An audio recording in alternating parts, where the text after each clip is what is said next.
আজকে ছিল বৃহস্পতিবার আর এবছর না আমি ফার্স্ট টাইম ইতো ঠাকুর তুলেছি। প্রত্যেক বছর মায়ের কাছে বায়না করি যে ঠাকুর তুলবো বলে, কিন্তু কোনোবারেই না সেভাবে হয়ে ওঠে না। কিন্তু এবছর আমি ঠাকুরটা তুলেছি আর আজকে ছিল বৃহস্পতিবার।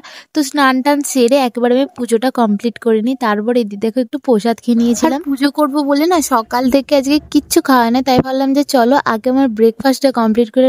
তোমরা বিশ্বাস করবে না কি জানি না, আমি বেলা 12:30টার সময় আমি আমার ব্রেকফাস্টটা কমপ্লিট করছি। তাই নিয়ে নিয়েছিলাম ম্যাগি, আর এতে না অনেক পরিমাণে আমি লঙ্কা দিয়েছিলাম, কারণ আমার এত ঠান্ডা লেগেছে তার জন্য একটু ঝাল ঝাল খেতে ইচ্ছা করছিল। তারপরে মা উপরে রান্না করছিল আর আমি ওখানে গিয়ে বসেছিলাম। সন্ধেবেলা বেরিয়েছিলাম একটু দোকান যাব বলে, আর কিছু কেনার ছিল। তো এপাশে আমি আর বোন যাচ্ছিলাম, আর পেছনে ছিল মা। আর আমাদের এখানে না অনেক দিন হলো রাসের মেলা বসেছে, কিন্তু মেলায় না ঢুকে সোজা চলে যায় দোকানে। আর আজকে নিয়েছিলাম গুড ভাইবসের এই ফেস ওয়াশটা। অনেক দিন ধরেই শুনছিলাম এটা নাকি খুব ভালো, তো আমি নিজে ইউজ করে তোমাদেরকে জানাবো এটা কেমন। তো টাটা।